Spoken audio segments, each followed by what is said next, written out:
Desta feita, eu quero, em primeiro lugar, agradecer a oportunidade me franqueada pelo pastor Edenilson. Dizer a ele que tenho muita gratidão por isso. E, assim, é uma pessoa que eu admiro no âmbito de pregação. Digo até que é um dia difícil para mim, quando você prega num lugar que não tem um grande expositor da palavra, é mais fácil. Mas hoje é uma grande responsabilidade estar aqui falando do amor de Deus, quando tem uma pessoa que é conhecedor, que é um teólogo e conhece muito dos vernáculos bíblicos. Mas eu, na minha simplicidade, eu vim aqui trazer uma palavra da parte de Deus para o coração dos ouvintes dessa live, que estão acompanhando aqui, para que venhamos entender o que Deus tem para os nossos corações. É uma palavra bastante conhecida, que está no livro de Lucas 15, em seu versículo 1º, 2º e 3º, que diz assim: E chegavam-se a ele todos os publicanos e pecadores para o ouvir. E ela fala sobre a parábola da ovelha, da dracma e do filho pródigo. Nós sabemos que uma ovelha, uma moeda, ela não exerce vontade, ela não quer se perder, ela não simplesmente deseja se perder. Acontece, a ovelha às vezes se perde por uma distração, por uma moita mais bonita, uma vegetação mais viçosa, e acaba com isso se distraindo e se perdendo do rebanho, sem se preocupar com lobos, sem se preocupar com nada disso. Mas a Bíblia fala na parábola que o bom pastor, ele deixa as 99 no redil e sai em busca da sua ovelha perdida. Porque embora ela conheça o pastor e a voz do pastor, ela não tem força para voltar sozinha. Ela precisa que o pastor vá até ela e traga de volta em segurança para o redil. Sabemos também que uma moeda, ela não exerce desejo de se perder. Às vezes, por uma distração do dono, ela cai e acaba se perdendo. Mas diz que o dono zeloso procurou até encontrar a moeda. E encontrando a moeda, ele dá uma festa muito maior do que o valor da moeda, para se alegrar porque encontrou a moeda perdida. Para muitos, valores são pequenos, mas para Deus é um valor maior, porque Ele pagou um alto preço por nós. A Bíblia fala sobre a terceira parábola do filho pródigo. A moeda, a Bíblia fala que se perdeu. A ovelha, a Bíblia fala que se perdeu. Mas o filho, ele quis sair.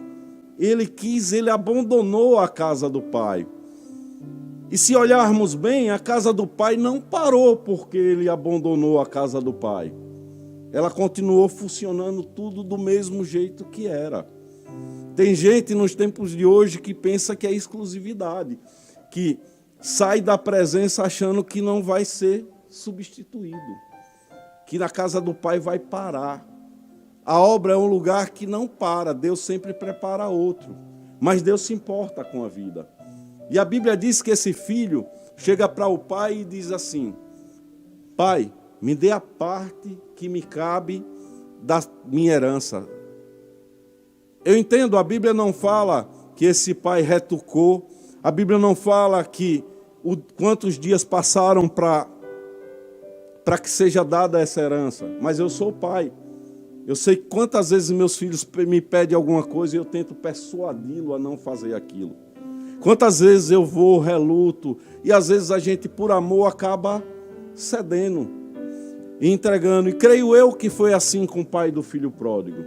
Ele, depois de relutar, de mostrar, de dar vários exemplos, não conseguiu persuadir ao filho a ficar.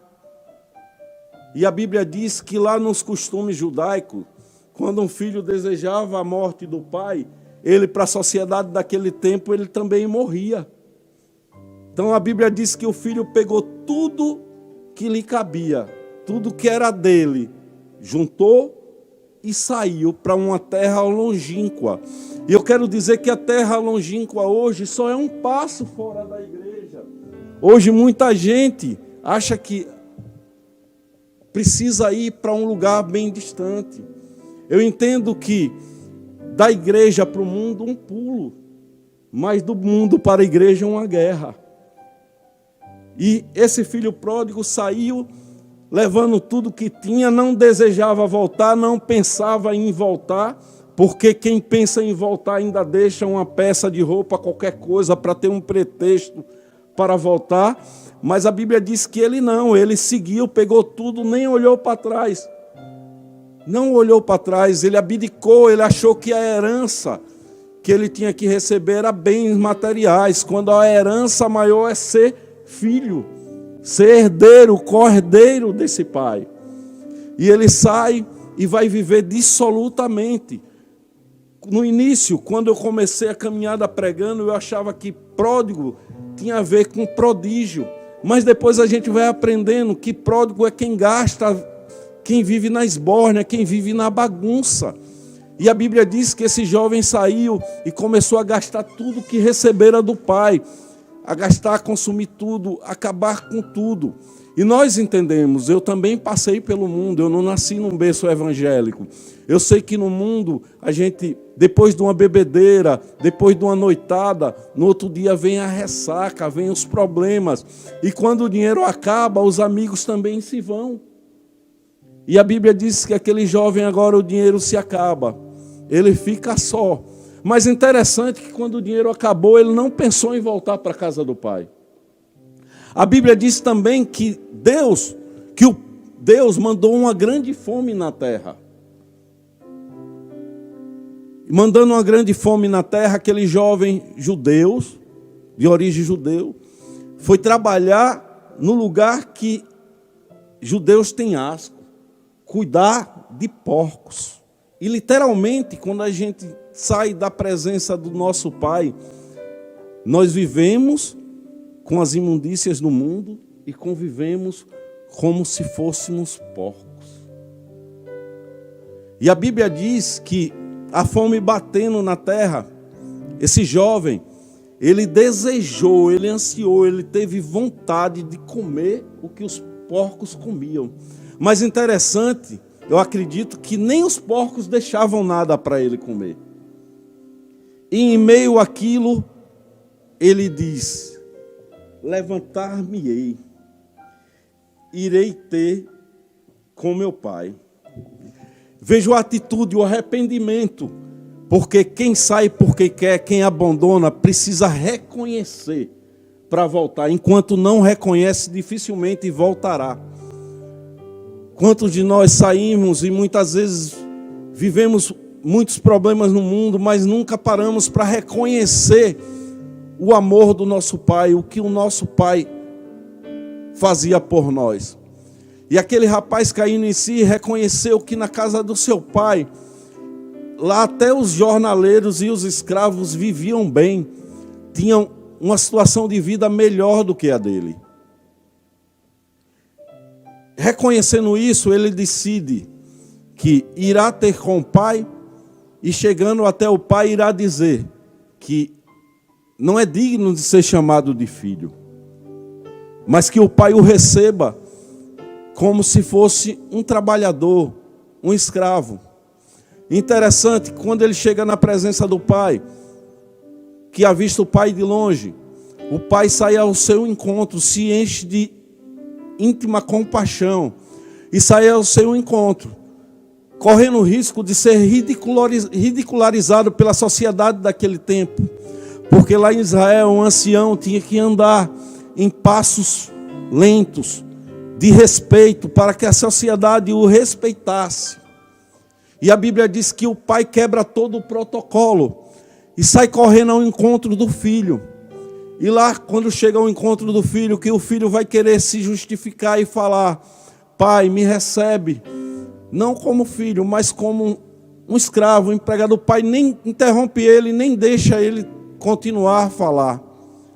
E o pai chama os seus empregados e diz assim: traz um anel, coloca no dedo dele, traz uma capa, veste nele, traz uma sandália, bota nos pés dele, para dizer que ele não era escravo, para dizer que ele era filho, que na casa do pai ele tinha honra,